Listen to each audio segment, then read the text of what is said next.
Ok tout le monde, j'espère que vous allez bien. Bienvenue du coup dans cette série de podcasts. Je vais inviter du coup certaines personnes dont vous allez voir dans le futur qui ont tout simplement un parcours motivant ou une histoire à raconter. Donc c'est parti. Toi aussi, j'espère que tu vas bien. Mon frérot, comment tu vas? Ça va la forme? Au top et Ça toi? fait grave plaisir Yes. de te revoir ici. Merci, le plaisir est partagé. Bon, Merci pour le temps que tu m'accordes sur ta chaîne à travers avec ce grand, podcast. avec grand plaisir, avec grand plaisir. Bon, on a pas mal de choses à dire du coup pendant cette heure. Ouais. Par quoi on pourrait commencer? Là, je veux vraiment, en fait, pour que vous puissiez bien comprendre, que ce soit tout simplement un échange, comme si vous étiez là. Donc, prenez votre thé, prenez vos pop-corn, et on va tout simplement échanger sur diverses discussions. Et un cahier également pour prendre des notes. Exactement. Ça va Et être un très cahier intéressant. pour Ouais. prendre des notes. Très important. Yes. Ok. Qu'est-ce qu'on pourrait leur dire pour commencer Tout simplement, comment on s'est rencontrés et pourquoi on a décidé de venir à Ok. Dubaï. Comment on s'est rencontrés? On s'est rencontrés dans une salle de sport. Ouais. Une salle de sport ici à Binouz. Moi, pour ceux qui me connaissent et qui me suivent, je snap beaucoup un peu mes séances, mes entraînements et tout. Ouais. Donc aujourd'hui, je suis inscrit à une salle de sport qui est très réputée ici sur Dubaï. Ok. Et on s'est rencontrés là-bas la première fois. Il me semble t'avoir vu dans un premier temps Ok. et t'avoir reconnu, mais je ne t'ai pas approché tout de suite. Et c'est la deuxième fois que je t'ai rencontré que là, je me suis senti plus à l'aise et je suis venu te saluer. Ok. T'aurais dû venir me voir Ouais, la toute première fois. Moi, je sais que j'aurais pu. En fait, en vrai de vrai, j'aurais pu, je l'ai pas fait, je me dis tranquille. Je sais que je vais te revoir, du coup, je suis là, tu vois, c'est pas ça, donc tu veux te c'est revoir. clair. Je suis pas pressé. Ouais. Donc en tout cas, ça m'a fait plaisir. Et pour la petite info, moi, ça fait plusieurs années déjà que je te suivais. Ok. Donc je savais déjà ce que tu faisais sur les réseaux et tout. Ok. Donc ouais, ça m'a fait plaisir. Et Ok. c'est une des raisons qui m'a fait venir sur Dubaï. Parce que c'est vraiment très cosmopolitain. Tu peux Ouais. rencontrer vraiment tout le monde. Ouais. Que tu sois un banlieusard, un millionnaire et tout. Et vraiment, tout le monde est mélangé. Hmm. Et ça, c'est un gros point fort de Dubaï. Et moi, c'est un des points qui m'a fait venir ici. Ok, dans ce pays. clairement. Parce que moi, comme tu sais, je reçois pas mal de messages de personnes qui veulent se déplacer à Dubaï, qui veulent venir à Dubaï. Quand tu es en France, tu vois la condition qu'il y a en France. Quand tu es entrepreneur, tu te dis, j'ai moi aussi envie de partir à l'étranger, j'ai envie de partir à Dubaï, j'ai envie de kiffer ma vie, surtout pour les jeunes.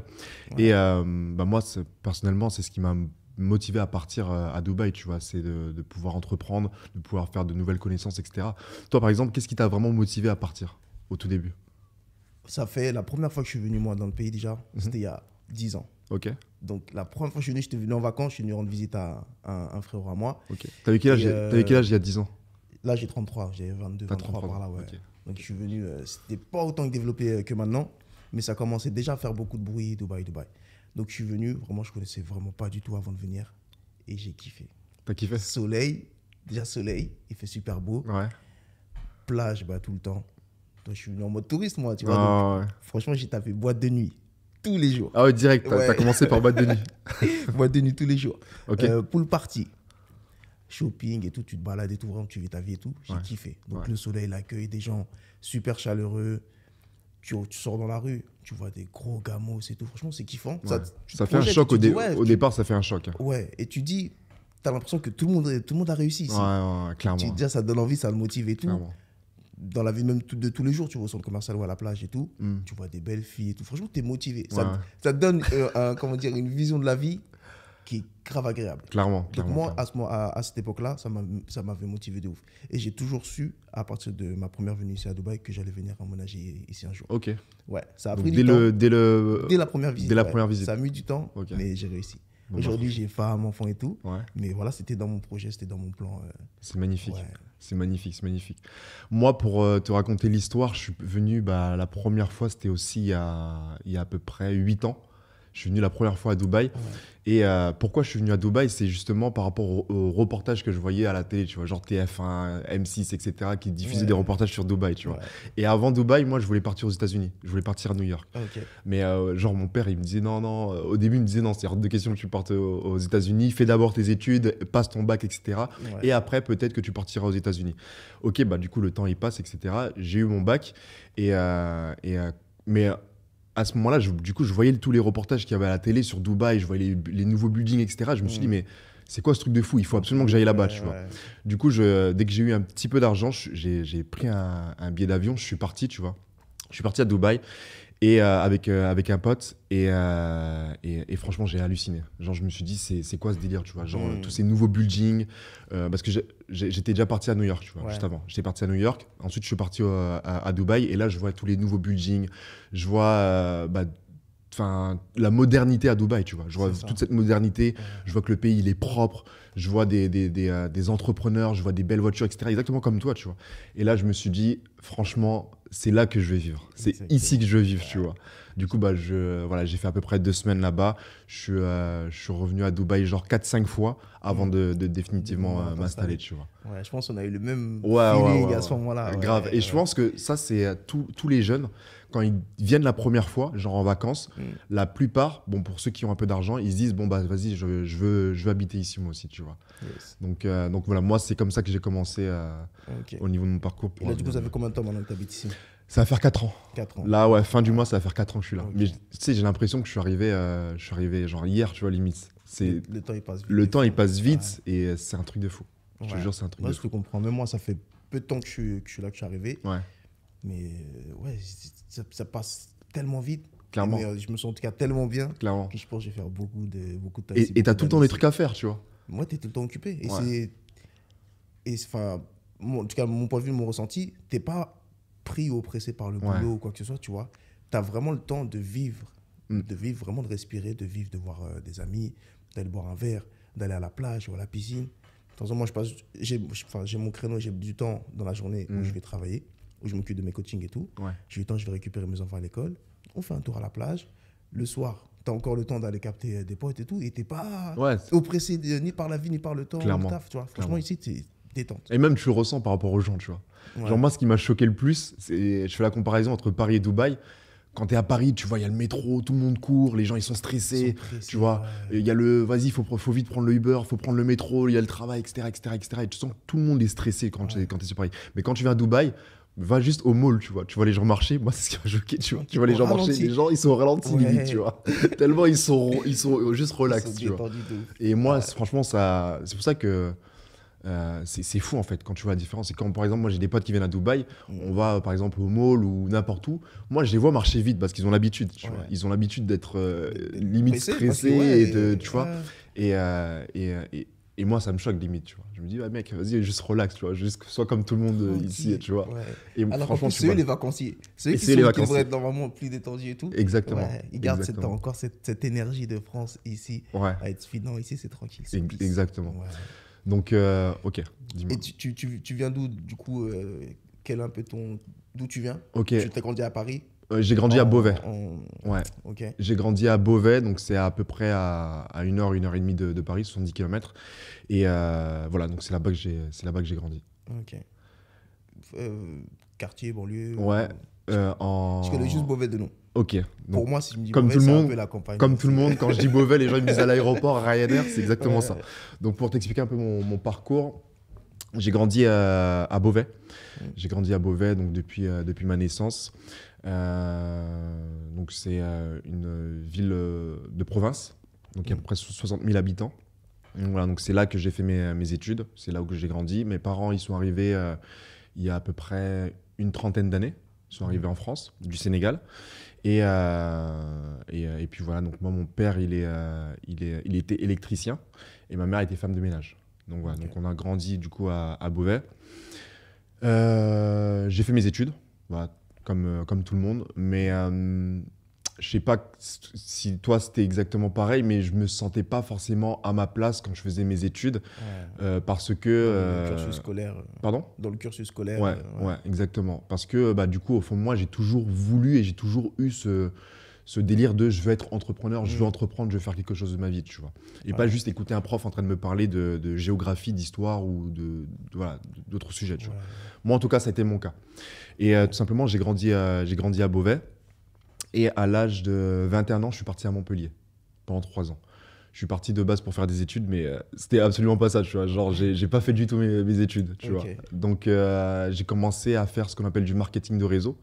Je sais pas si tu connais. Ouais, voilà, MLM. Voilà, MLM, etc. Donc, j'arrive à Montpellier, on me parle de ce business model qui est le MLM, je connaissais pas du tout. Et j'en ai fait pendant à peu près 3 ans.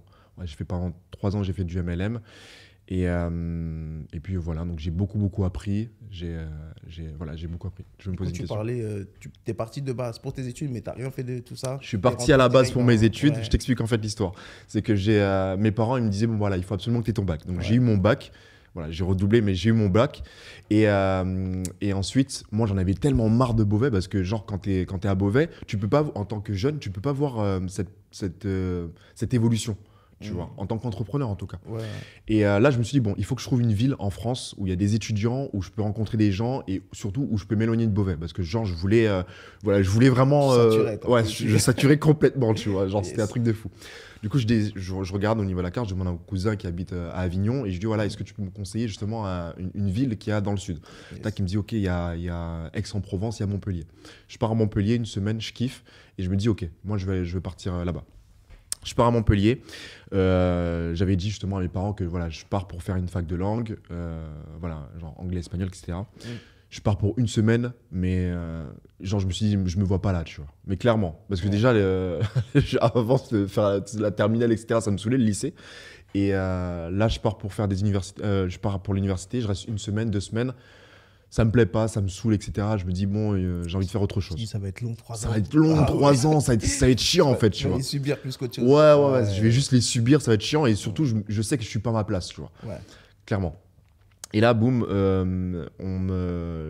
tu vois, dans la résidence où j'étais dans une résidence, je vois, tu sais, quand il y a des affiches, il y a des numéros de téléphone où tu as juste à tirer et tu as le numéro de téléphone, tu appelles. Tac, je fais ça et c'était une personne justement qui recherchait voilà, des personnes motivées pour entreprendre un certain business, etc. Je dis, bon, bah, c'est intéressant. Tac, je prends ce numéro, j'appelle et là, je pars pour un rendez-vous, tu vois. Et là, le mec, il commence à me parler justement d'opportunités de gagner de l'argent, de faire du business. Donc, en fait, c'était le fameux MLM, marketing de réseau, tu vois. Voilà. Et donc là, je vois des chiffres. Je me dis, putain, je peux faire autant d'argent, etc. On parle de, hop, je peux devenir entrepreneur, je peux changer ma vie, etc. Tu vois. Et là, je me dis, waouh, moi, c'est ça que je vais faire.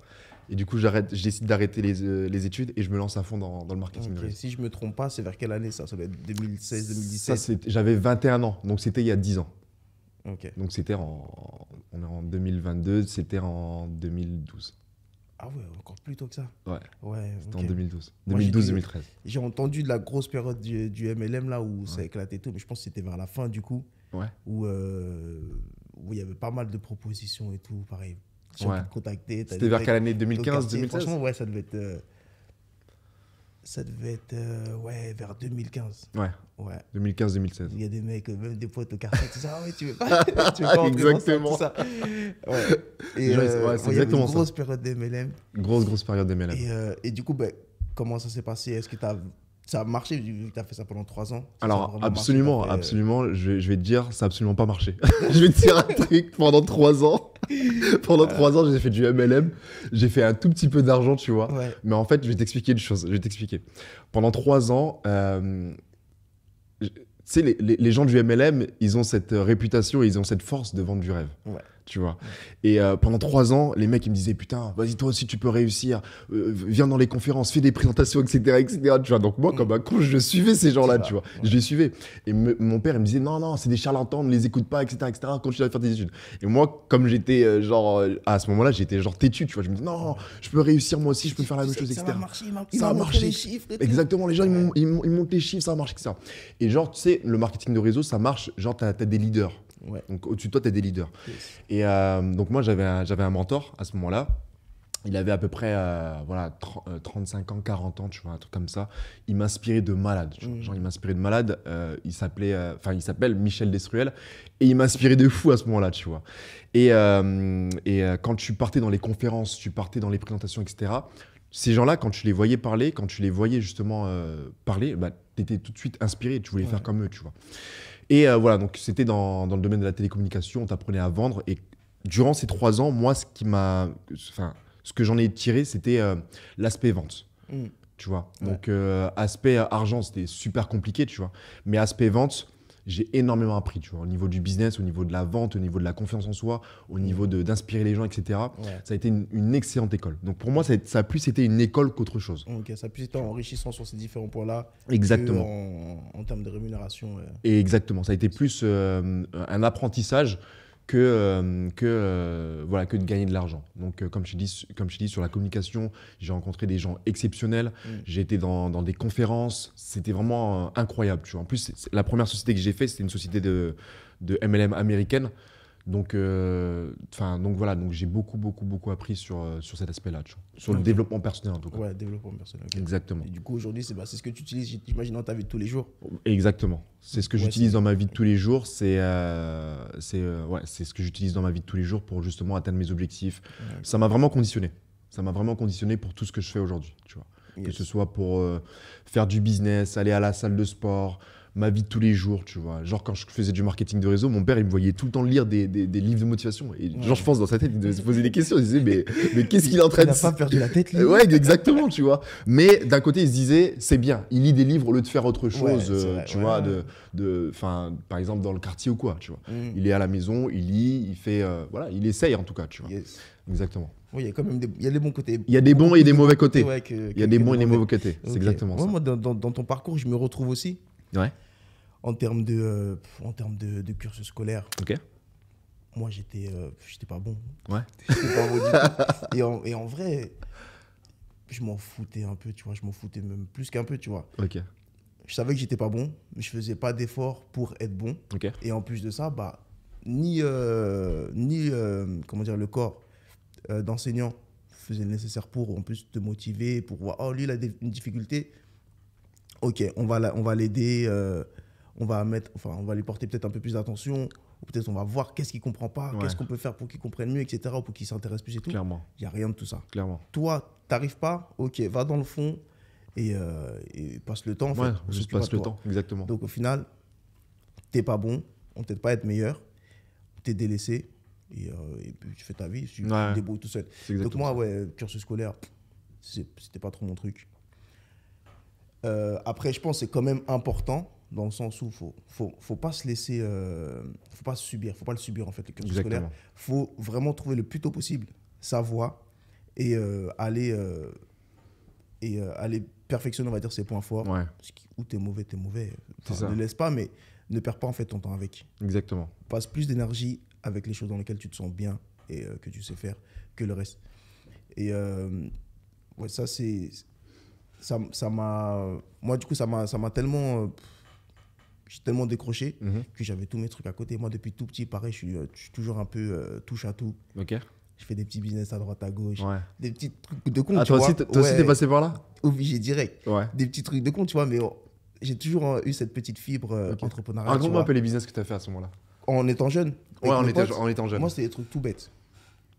Par exemple, moi, je suis quelqu'un, j'aime bien... comme je dis, je touche à tout. Okay. Donc, par exemple, j'allais à Clignancourt, ouais. marché Clignancourt, c'est un grand marché. Je sens que je vais me reconnaître en toi, mais vas-y, continue. Un grand marché au plus sur Paris. Ouais, par exemple, je vais acheter des chaussures ou des trucs comme ça. Et après, dès que je retourne voir mes potes à l'école et tout, je m'habille bien et tout. Là. Dès qu'il y en a un qui dit, ouais, ça j'aime bien. Ok, tu veux que je te l'achète? Je vais te le chercher le week-end prochain. Je te le ramène. Par exemple, je l'ai acheté 25 €. Je le vends à 35 €. Ouais. Comme ça, j'ai gratté ma petite pièce. Ouais, normal. Moi, ça a toujours été des trucs comme ça. J'ai plein de conneries, des DVD. J'ai acheté des DVD sur les quinries, tu sais, on aime beaucoup la musique et tout. J'ai acheté des DVD, genre Bif ou je sais pas quoi. Je regardais le DVD et tout. Après, regardez, le gars, il y a un nouveau DVD qui est sorti et tout, etc. Tu faisais ton business. T'avais quel âge à ce moment-là? Franchement, c'était l'époque des 13 ans. 13 ans? Ouais. Et bah, tu sais, moi, je vais te dire, c'était à peu près pareil. J'avais quoi? J'avais à peu près 15-16 ans, tu vois. Ouais. C'était au collège. Et moi, je vendais pas de CD. Je vendais pas de CD. Je vendais les casques Beats. Tu sais, les écouteurs Beats by Dre. Tu te rappelles? Ouais. Et bah voilà, moi, j'en ai acheté en quantité. J'en ai acheté une vingtaine, trentaine, tu vois. J'avais trouvé un fournisseur sur Paris. Et je partais justement en cours. Bam, je vendais ce genre de choses. Tac. Ouais. À 15-16 ans, tu vois. Donc, directement, je savais que je voulais faire du business. Directement. Et comme toi, je pense, tu vois. Ouais. Même si c'est pas des grosses sommes, mais le fait d'être déjà dedans. De commencer. Ouais, t'as un truc, il veut, ok, je vais débrouiller, je lui trouve et tu grattes une pièce. 10 balles, à l'époque, c'est énorme, 10 balles. Donc, j'ai commencé comme ça. Et moi, du coup, j'ai toujours su que le business, ce serait ma vie, tu vois. Ça fait partie de ma vie. Donc, c'est vrai, comme je disais, faut dépenser son énergie dans les trucs qu'on aime faire et là où on est bon. Clairement. Tout simplement. Et après, au fur et à mesure du temps, avec l'expérience et tout, développer ça et trouver un truc que tu peux faire de ta vie, quoi. Clairement. Bah franchement, c'est top. C'est top, Ouais. c'est top. C'est cool. Moi, je me reconnais en toi. Et moi, j'ai une question à te poser. Pourquoi tu penses que l'école, ça nous intéresse pas? Pourquoi je pense que l'école, ça ne nous Ouais. intéresse pas? Ça peut être...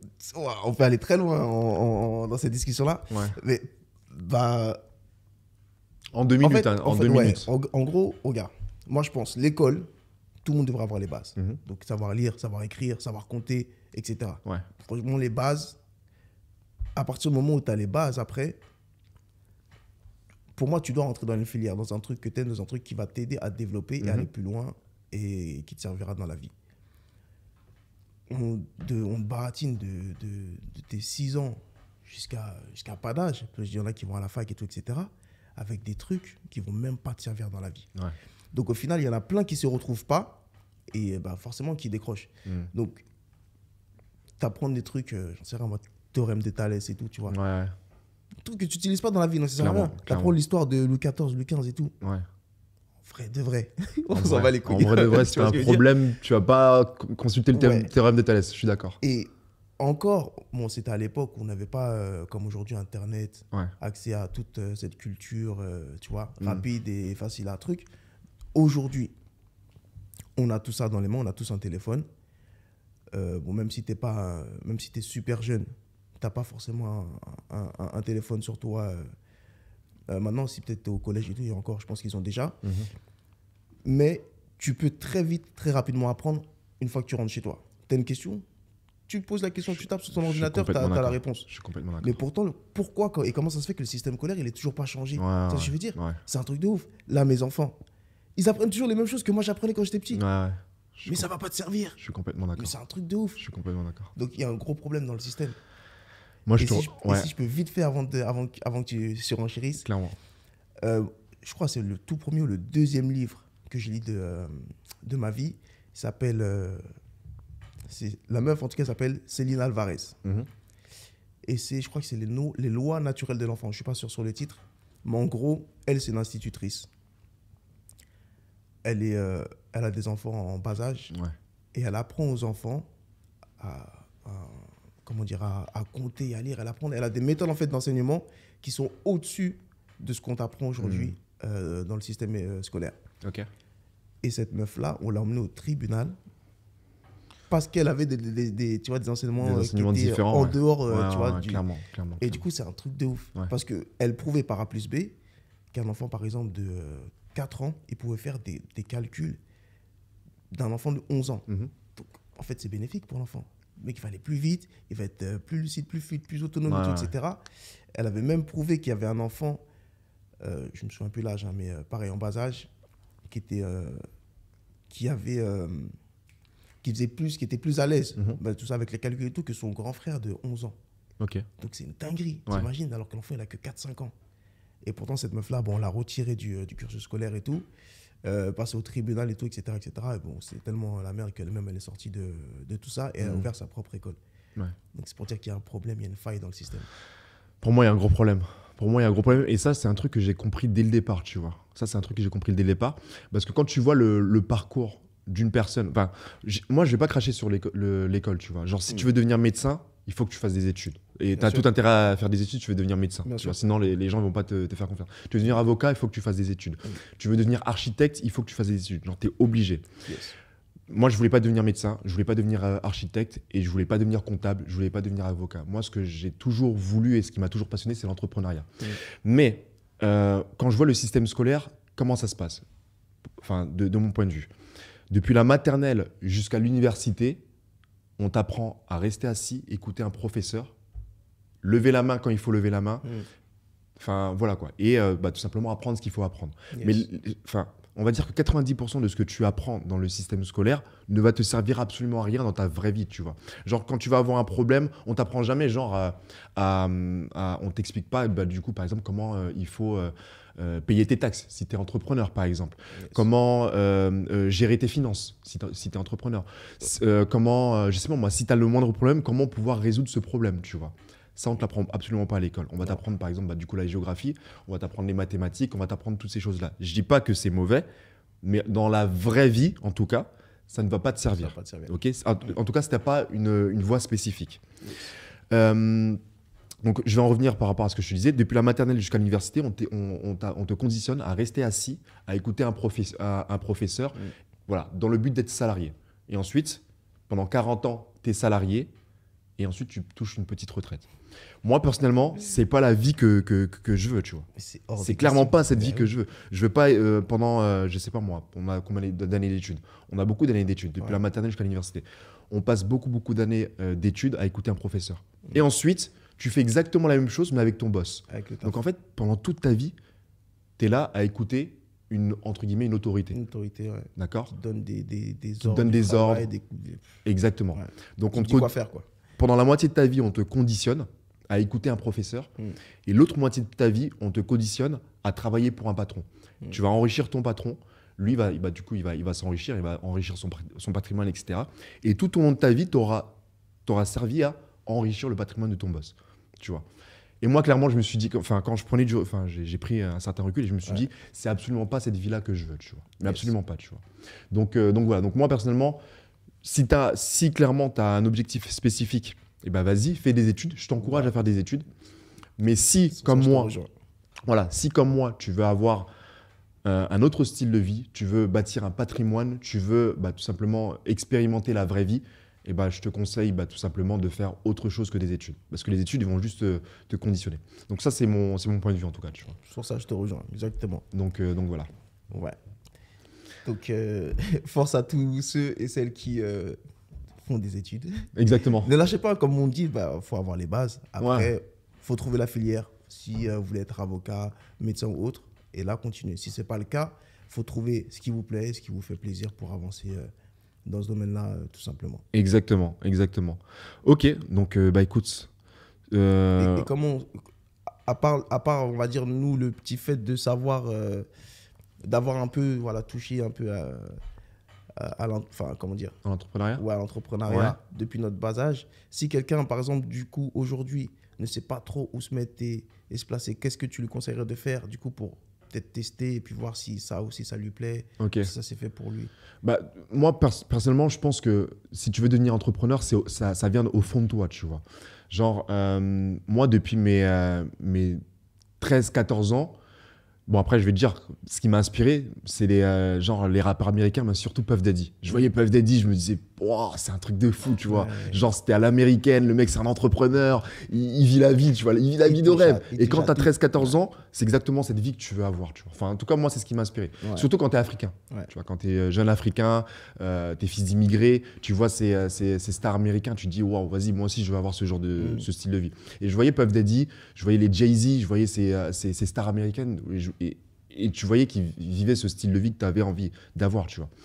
Et donc moi, je pense que si tu veux être entrepreneur, ça doit venir au fond de toi. Mais vraiment, tu vois.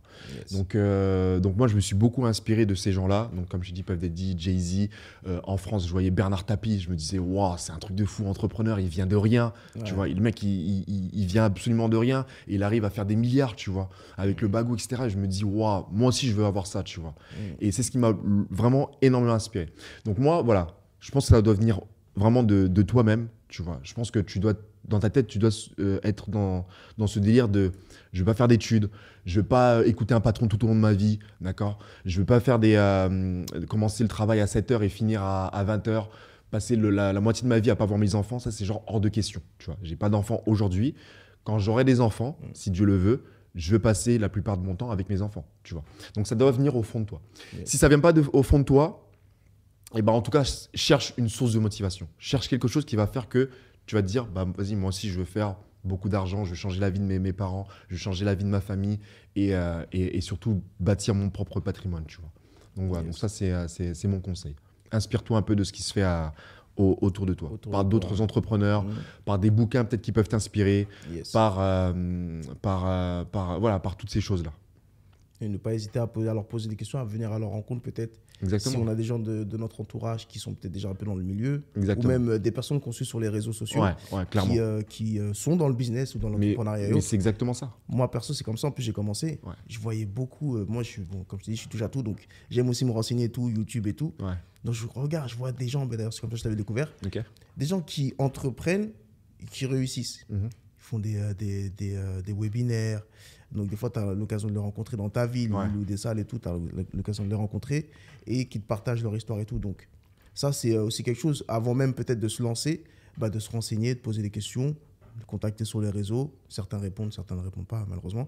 Mais voilà, de poser les questions. Si on a des questions. Obligé d'être curieux. Ouais, il faut. Obligé. C'est un paramètre très important, je pense. Ça permet de toute façon de découvrir des choses et d'avoir des réponses à ces questions c'est exactement ça. antérieures. Moi, ce qui m'a poussé justement à l'entrepreneuriat, c'est la curiosité, tu vois.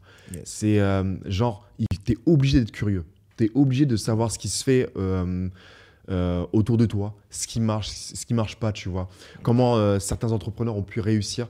Et pour moi, si t'es pas curieux, t'es pas un entrepreneur, tu vois. C'est mort. Pour moi, si t'es pas curieux, t'es pas un entrepreneur. Je passais la moitié de mon temps, moi, à regarder ce qui se fait sur les réseaux sociaux au niveau des entrepreneurs. Je regardais leur vie. Je m'intéressais, genre, je tapais leur nom sur Internet, je regardais sur Wikipédia. Ouais. Moi, j'étais un fou, tu vois. Quand je voyais des gros entrepreneurs comme ça, comme je t'ai mentionné juste avant, des Bernard Tapie, etc., je regardais leurs trucs Wikipédia, je regardais leurs reportages sur YouTube, tu vois. Je passais du temps et genre, limite, je les connais par cœur, leurs reportages. Les success stories. Les success stories, les exactement. interviews et tout. Moi aussi, les interviews, les success stories. Et moi, je vais dire un truc. Je kiffe faire du foot, par exemple, tu vois. Mais je suis pas le genre de mec à passer tout mon temps à regarder les foot, les championnats, les trucs comme ça, tu vois. Et moi, la plupart de mes potes, ils sont comme ça. Ils aiment le foot, la Ligue des Champions, la Coupe de France, etc. Moi, je suis pas trop dans ce délire-là. Et je passais beaucoup plus, mais c'est ce que je fais toujours aujourd'hui, je passais beaucoup plus mon temps à être sur YouTube et à regarder des success stories. Et c'est ce qui m'a poussé justement à devenir entrepreneur et à être aujourd'hui ce que je suis, tu vois. Donc voilà. D'ailleurs, la première fois où je t'ai rencontré, quand je t'ai rencontré sur les réseaux, c'était une époque de ta vie, et je pense que tu vas pouvoir m'en dire un peu plus, où j'étais tombé sur une vidéo de toi de pub déjà, où je me souviens, tu avais une Lamborghini orange. Exactement. Pub, et c'était ici à Dubaï, je crois. Et après ça, la même période, tu étais en séminaire avec Yomi. Exactement. Et je me suis dit, ah ouais, le frérot, il a réussi. Pas encore, mais c'était en tout cas, ça te donne déjà envie, ça motive. Exactement. Et du coup, est-ce que tu peux un peu développer, nous dire déjà qu'est-ce que tu faisais à ce moment-là et où ça t'a mené, quelle porte ça t'a Clairement. Alors, en fait, à ce moment-là, j'étais à Montpellier. Donc, j'étais à Montpellier. Comme je t'ai dit, j'essayais de me débrouiller avec le marketing de réseau, mais c'était super compliqué. Comme je t'ai dit juste avant, c'est une très, très belle école, mais sur le plan financier, c'était assez compliqué. Donc, de Montpellier, je décide de repartir à Beauvais. Mais pour moi, c'était un échec. Tu vois. Je me suis dit, putain, je repars d'où je viens et tout, c'est chiant, tu vois. Je me dis, ça me saoule, tu vois. Et là, je voyais que j'ai déçu un petit peu mes parents à ce moment-là, tu vois. Genre, voilà, je pars à Montpellier 3 ans, hop, je reviens, pas d'argent, etc. Là, je me dis, OK, là, tu as 2 solutions. Soit tu décides de travailler, donc voilà, et donc tu auras échoué dans ce que tu avais promis à tes parents, de partir à Montpellier et de réussir, etc. Donc voilà, première solution, tu vas travailler. Ou la deuxième solution, c'est que tu t'enfermes dans ta putain de chambre de 9 mètres carrés et tu apprends à faire quelque chose. Donc là, à ce moment-là, je me rappelle, j'avais une suite à capuche et je mettais toujours ma capuche, tu vois. J'étais dans ma chambre, j'étais là sur mon ordinateur et tout. On aurait cru à hacker limite, tu vois. Et là, je suis dans ma chambre de 9 mètres carrés et je tape sur Internet, voilà, comment faire de l'argent, etc. En tout cas, là, à ce moment-là, j'étais comme un ouf. Déterminé. Tu t'es mis un ultimatum là. Plus le choix. Ouais, là, j'avais plus le choix. Et je pense que tu arrives à faire des grandes choses quand tu es dans une situation où tu n'as plus le choix. Tu vois. Quand tu n'as vraiment plus le choix, tu arrives à faire des grandes choses. Donc là, je vois des business en ligne, etc. trucs. Je vois, à ce moment-là, il y avait Boursorama. Et ils font toujours ça, tu vois, aujourd'hui. Il y avait le système de parrainage. Ouais, ça, je te rappelle. Ouais, je connais. Quand t'as un débrouillard, t'as un débrouillard jusqu'au bout. Il y a encore ça. Il y a encore ça, exactement. Il y a encore ça. Et je vois Boursorama, tu parraines une personne, tu gagnes 150 €. Moi, dans ma tête, je me dis, c'est trop facile. Parce que je faisais du marketing de réseau. Et pour parrainer une personne, il fallait que le mec, il payait 500 €, tu vois. Donc là, le mec, il dit, j'ai pas d'argent, c'est dur, etc. Il faut que j'en prenne, etc. Et t'es même pas sûr de récupérer en plus. T'es même pas sûr de récupérer ton argent, tu vois. Et là, là, je me suis dit, je dois faire exactement la même chose, sauf que les gens, ils n'ont pas besoin de débourser d'argent, tu vois. C'est eux qui gagnent. C'est eux qui gagnent, exactement. Voilà. Et vu que j'avais l'expérience du marketing de réseau, là, je me suis dit, ça va être trop facile. Ça va être beaucoup trop facile. Donc là, boum, je commence à créer un compte, Boursorama, hop, à ce moment-là, tu avais le droit à 10 parrainages, tu vois, avec ton compte. 10 parrainages par mois. Je me dis, OK, boum, là, je commence à parrainer tout le monde. Mes parents, mes frères et sœurs, mes potes, etc., tu vois. Et là, je gagne 150 € par parrainage. Là, je me dis, wow, c'est lourd, ça fait 1 500 €. Et ce que je fais, c'est que je décide de récupérer les comptes de mes frères. Je dis, vas-y, passe-moi ton compte, je vais parrainer des gens, etc. Ouais, exactement. Et là, je décide de faire exactement la même chose que quand je faisais du MLM. Donc, je commence à publier des annonces sur Facebook et à prendre les gens en rendez-vous. Donc, je me déplaçais, hop, carrément en rendez-vous comme là, comme toi et moi, tu vois, avec un ordinateur et tout. J'avais fait un diaporama. Tu bossais pour Bourse, là. Exactement. J'avais fait un diaporama, etc. Ouais, une belle opportunité. T'as juste à créer un compte, etc. Bah non. Et facile, tu vois. Ouais. Et le mec, bah, il voyait rien, tu vois. Il se disait, bah, ok, bah, j'ai juste à créer un compte. Et là, en fait, moi, je lui vendais l'opportunité qu'il pouvait faire exactement la même chose derrière. Yes. Donc, tu crées un compte, tu parraines tes amis, tu peux toi aussi faire 150 euros. Le mec, il était comme un ouf. Il disait, ouais, vas-y, moi aussi, je suis chaud, tu vois. Donc, voilà. Donc là, je me débrouille comme ça. Je faisais des 1500, 2000, 3000 euros, etc. etc. Et donc, voilà. Donc, je fais un peu d'argent et tout. Mais là, je me dis, c'est bien, mais il m'en faut plus. Tu vois. Je veux faire plus d'argent. Donc là, je tape sur internet, voilà, comment gagner de l'argent, etc. Tout. Et à ce moment-là, il y avait justement Yomi qui parlait à ce moment-là d'e-commerce, de dropshipping. Ouais. Je connais absolument rien du dropshipping, il explique le business model, etc. etc. Encore une fois, je suis avec ma capuche, je suis dans ma chambre sur l'ordinateur, je regarde toutes ces vidéos. Ouais. Genre, je mange toutes ces vidéos. Et à ce moment-là, il m'inspire de ouf. Jeune, tac, Renoir, etc. Le mec, il montre avec son ordinateur, enfin son téléphone, Shopify, etc. Il monte des milliers d'euros en une journée, etc. Je fais, ouais, c'est quoi ce truc de fou, tu vois? C'est quoi ce truc de fou? Et du coup, voilà, il monte ses vidéos, etc. Et à un moment donné, sur Insta, il dit qu'il va faire une petite conférence à Lausanne. C'était à Lausanne, d'accord? Okay. Là, une petite conférence pour une trentaine, quarantaine de personnes, etc. Je dis, ok, je décide tout seul, hein. Donc, j'en ai parlé à un pote à moi, je lui ai dit, écoute, et là, il y a une conférence de Yomi, etc. Vas-y, t'es chaud, on part avec moi et tout. Enfin, tu viens avec moi, on part à sa conférence. Là-bas, ouais. Il me dit, vas-y, je suis chaud et tout. Ouais. La veille, il me dit, frérot, je suis désolé, je pourrais pas venir. Je lui dis, écoute, vas-y, il n'y a pas de souci. Mais dans ma tête, je me dis, écoute, frérot.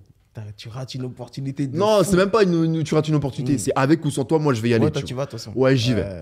Donc, je décide à 7h du matin, je pars. Je fais 7 heures de route. 7-8 heures de route. Je vais jusqu'à Lausanne.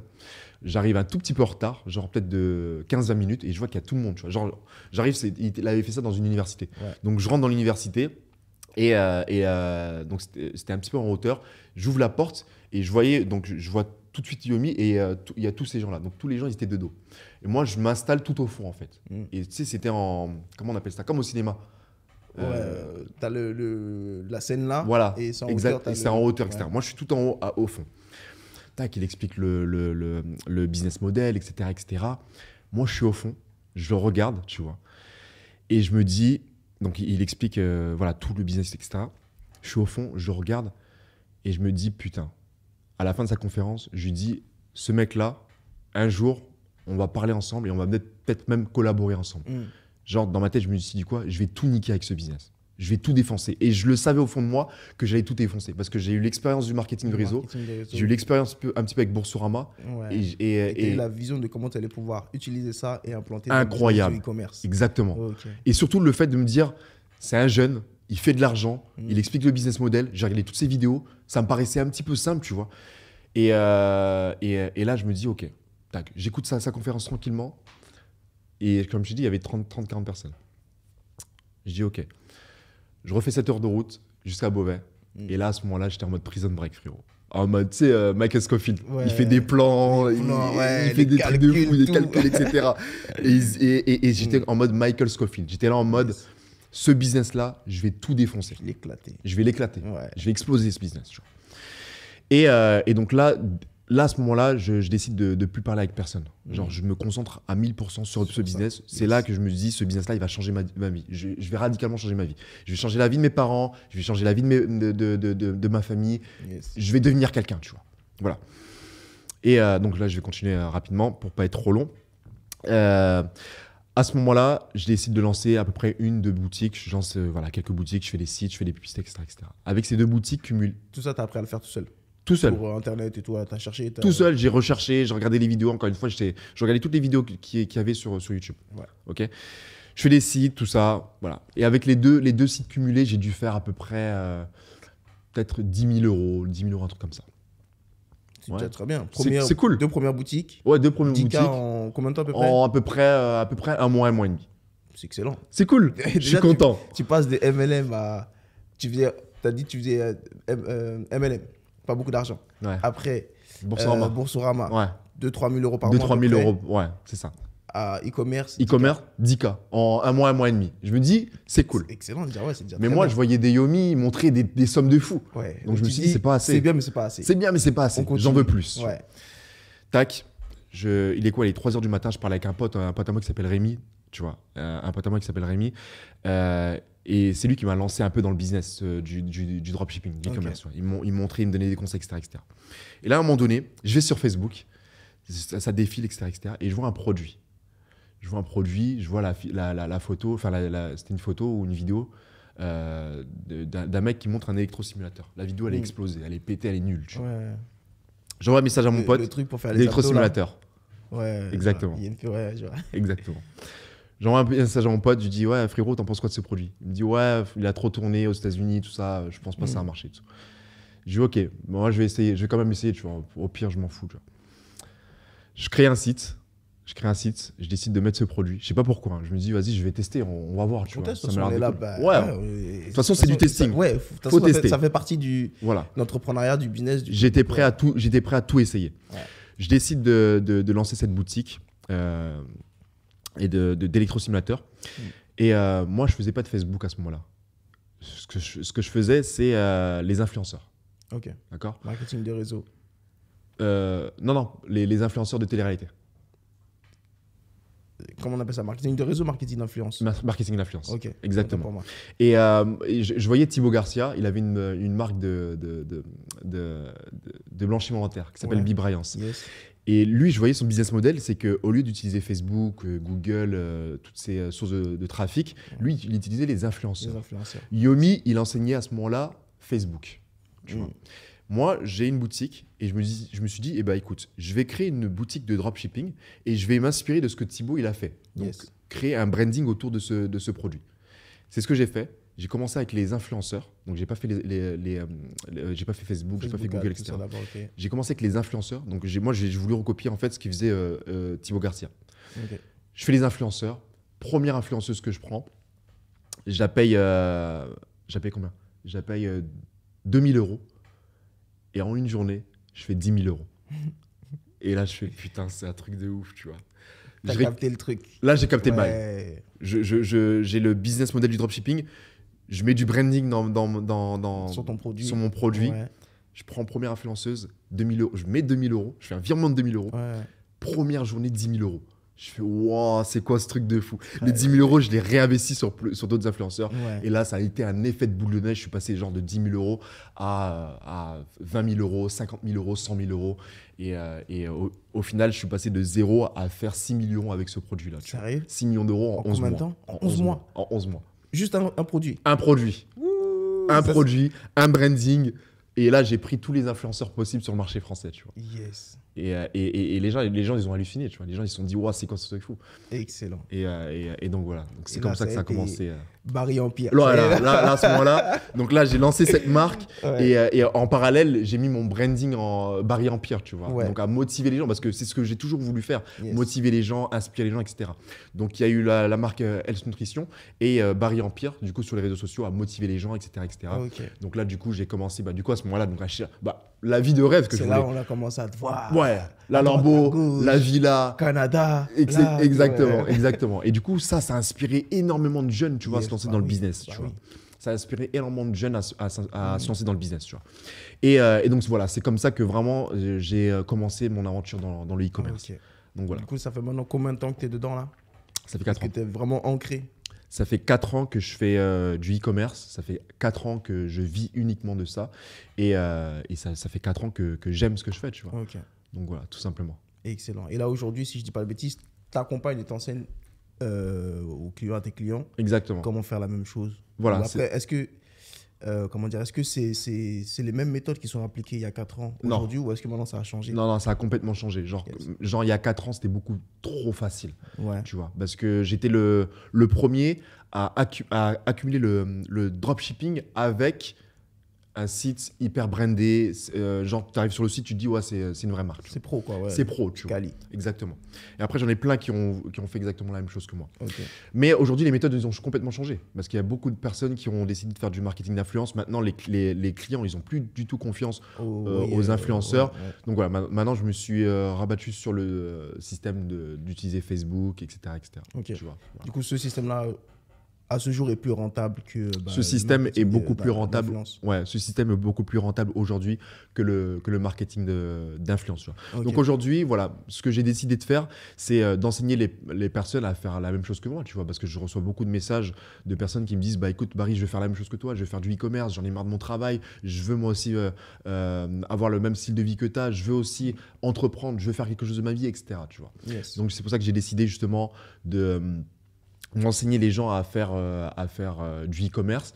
Et je sais qu'il y a beaucoup de personnes qui ne peuvent pas se permettre d'investir beaucoup d'argent pour avoir du coaching. Et c'est pour cette raison justement que j'ai décidé de lancer un Discord où les personnes peuvent rejoindre le Discord pour 49 € par mois.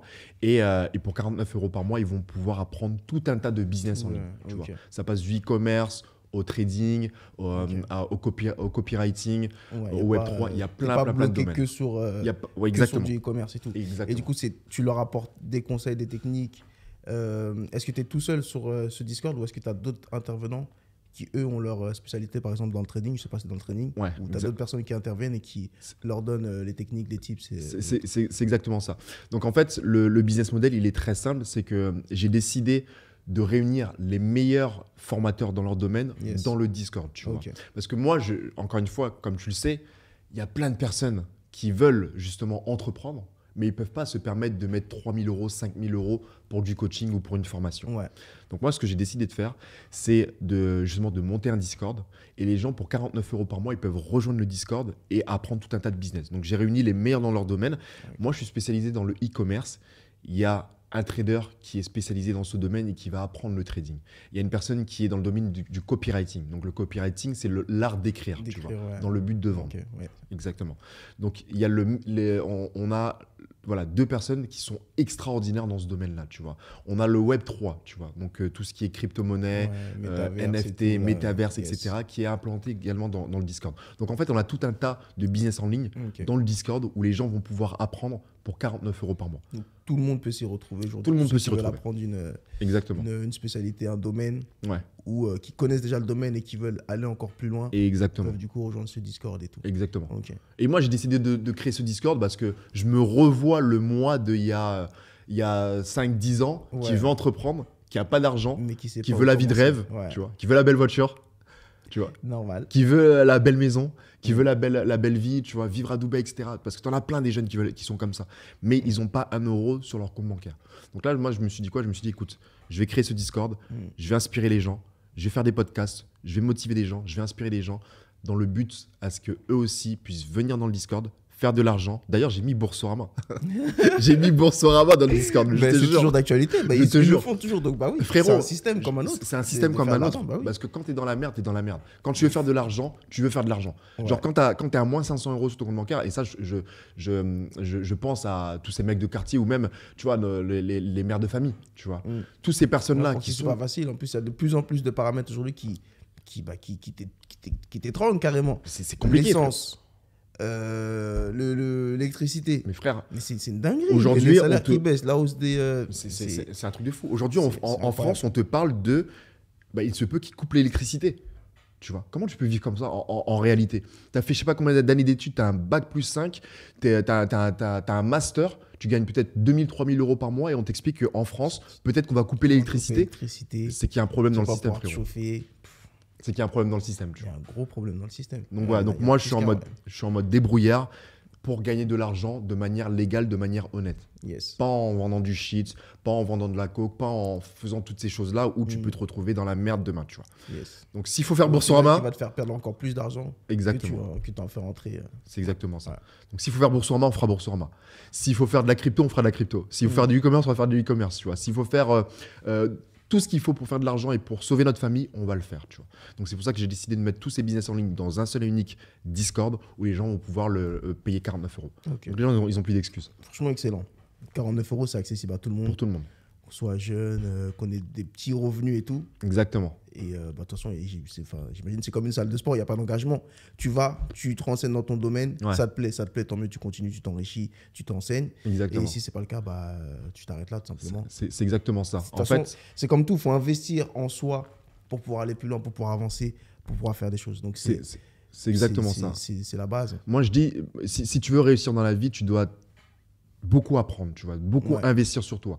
Ça peut être sur les bouquins, ça peut être sur les vidéos YouTube. Aujourd'hui, tu vas sur YouTube, tu as la capacité d'apprendre énormément de choses. Tu as tout ce que tu veux, bien sûr. Tu as tout ce que tu veux, tu vois. Même, toi, tu fais de la boxe, tu vois.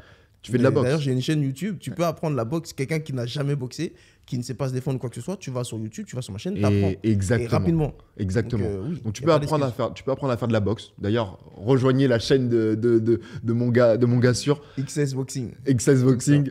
Tu peux faire de la boxe. En allant sur YouTube, tu peux apprendre à faire de la boxe. Bon, après, il faut pratiquer, bien entendu. Oui, il faut pratiquer. Voilà. C'est comme tout. Hein. Tu lis un livre ou tu vas à l'école, on t'apprend à écrire, on dit d'écrire comme ça. Si tu ne le fais pas, ça ne va pas rester. Exactement. Donc forcément, tu te renseignes, tu mets en pratique.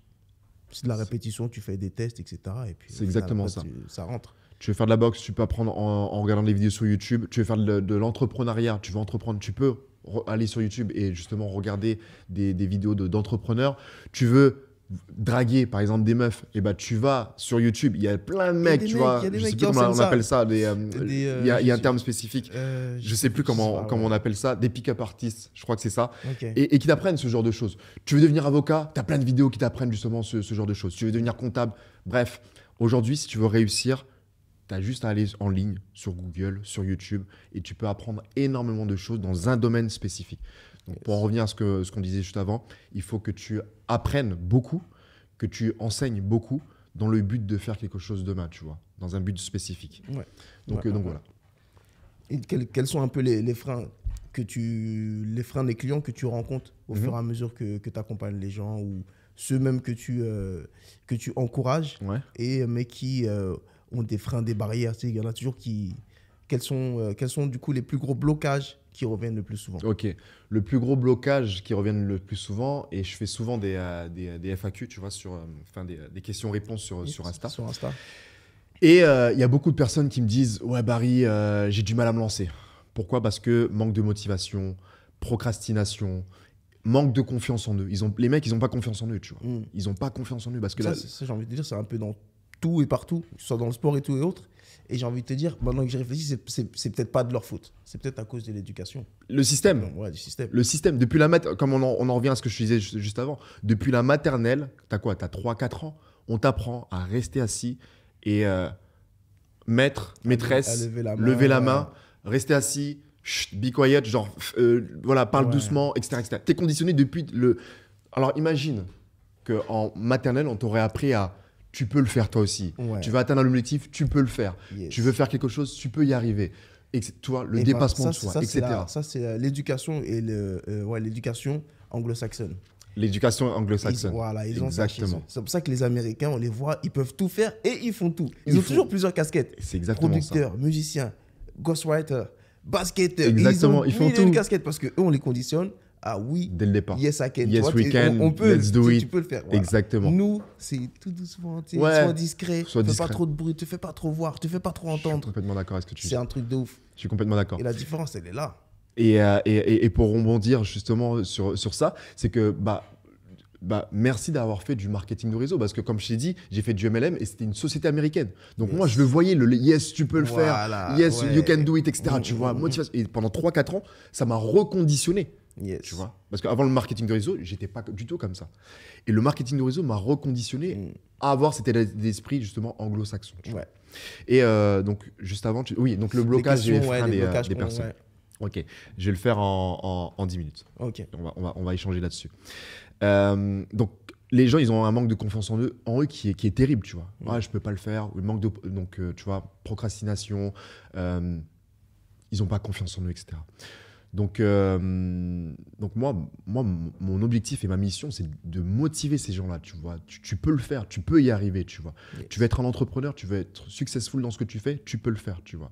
Tu veux devenir une personne, tu veux être chanteur, tu veux être artiste, tu veux être footballeur, tu veux être un grand boxeur, tu peux le faire. Tu peux. Mais la première des choses que tu dois faire, c'est de débloquer la croyance que tu as dans ton esprit. Tu vois. Yes. Ouais, Tu me rejoins là-dessus? Obligé, bien sûr. Mais pense tout que tu part rejoins. de là. Comme je disais tout à l'heure, par exemple, tu te dois d'investir en toi Ouais. pour te développer. C'est pas que le côté financier, c'est aussi le côté être confiant en soi, être rassuré dans ce qu'on fait, dans ce qu'on dit, dans son attitude, dans son comportement. Exactement. Donc, ouais, c'est vraiment investir en soi. Ouais. Si tu sais, par exemple, que ta faiblesse, c'est, je sais pas, j'ai du mal à parler quand je suis en public, entraîne-toi à parler quand tu es en public. Exactement. Parle d'abord devant tes parents, parle devant tes frères et sœurs, tes Exactement. cousins, tes cousines. Et au fur et à mesure, tu agrandis ton public. Tout ça, en fait, il faut vraiment des petits trucs, des petites bases, mais qui font que là où tu as une crainte, une peur, une faiblesse, la mettre en avant. Je te donne un exemple me concernant, par exemple.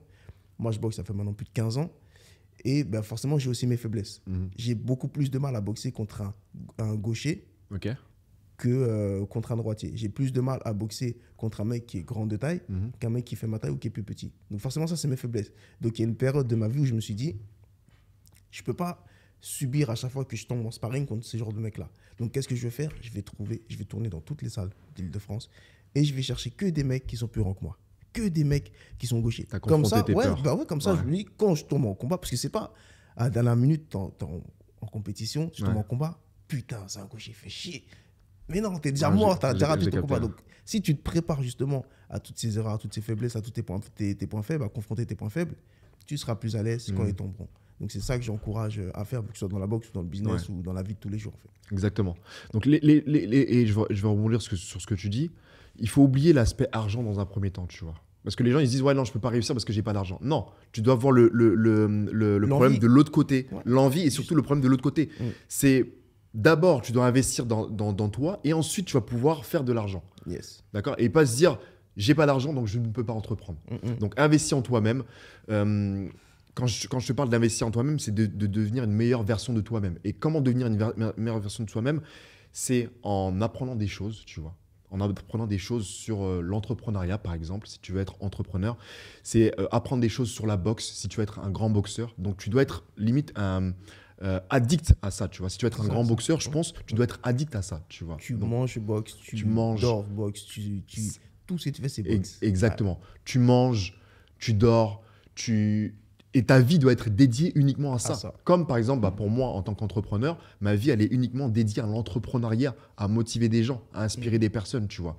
Et ça, c'est pas juste en mode, je fais ça 35 heures par semaine. Ça marche pas 35 heures par semaine quand tu es entrepreneur ou boxeur ou tu veux devenir un grand sportif ou autre. On oublie les 35 heures. On oublie le temps. Ça n'existe pas. Il y a pas temps. Exactement.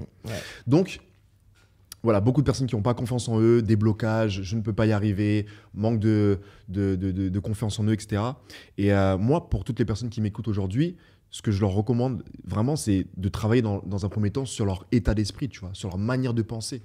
D'où vient leur blocage, tu vois. Tu n'arrives pas à parler en public, pourquoi tu n'arrives pas à parler en public? Donc déjà, d'identifier le problème, de comprendre pourquoi tu n'arrives pas à parler en public et de travailler là-dessus. Tu dois toujours travailler là-dessus, tu vois. Travailler sur le fait de, ok, j'arrive pas à parler en public, je vais me trouver des potes. Il y a 4-5 potes qui sont avec moi, on est souvent ensemble. Ok, je vais apprendre à parler face à mes potes. Et tu vas voir qu'au fur et à mesure du temps, tu vas pouvoir débloquer cette peur-là, tu vois. Yes. Demain, je vais te donner un autre exemple. Tu as peur d'aller voir, je sais pas, il y a plein de mecs qui ont la vingtaine et qui ont ce blocage de parler avec des filles, tu vois. Et écoute, fais le premier pas et tu verras que par la suite, ça va être beaucoup plus facile. Tu vois. Mais ne sois pas là en mode « Ah non, je ne vais pas pouvoir parler à cette fille-là parce que j'ai ce problème-là, j'ai ce blocage, je ne suis pas assez beau, je n'ai pas assez confiance en moi, etc. etc. » Juste lance-toi, fais-le. Ouais. Tu vois.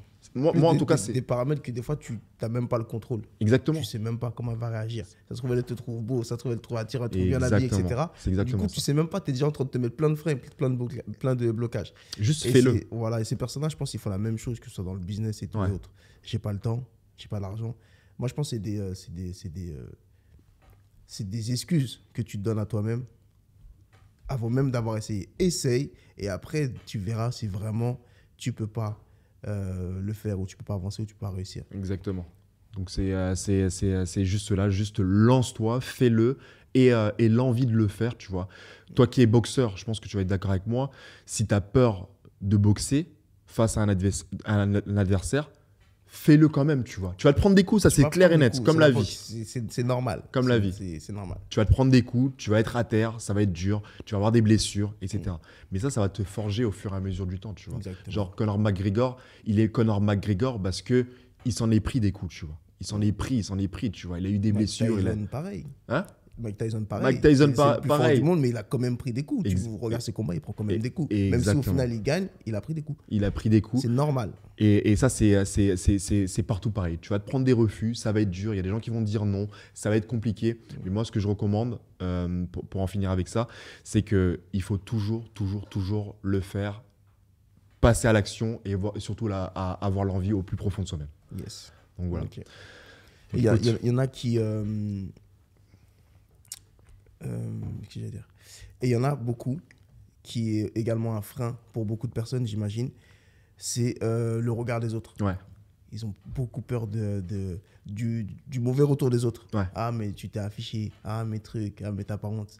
Et ça aussi, je pense, ça freine beaucoup de jeunes de nos jours. Et au final... En fait, les gens ils sont tellement noyés par la quantité d'informations qu'il y a sur les réseaux sociaux, sur ce qu'ils font dans leur journée et tout, etc., que au final, ça... Allez, on va dire... je pense que ça va même pas arriver que tu te tapes la honte et tout, etc. Mais même si c'était le cas, ça va pas durer plus que 10 secondes, 15 secondes, une journée, grand max. Et après, les gens ils passent déjà à autre chose. Donc, il faut arrêter de penser à « Ok, ce que va penser un tel de moi, etc. » Et comme tu disais, passer à l'action. Et là, en fonction de ça, voyons les choses du bon côté. Tu passes à l'action, tu as des super bons résultats. Et du coup, celui qui se moquait de toi va se dire « Ah, mais merde, il avait raison. Ça marche ce qu'il dit, ça marche ce qu'il fait. » Et c'est là, toi-même, tu as influencé quelqu'un qui était en train de te critiquer et en train de penser dans le mauvais sens. Exactement.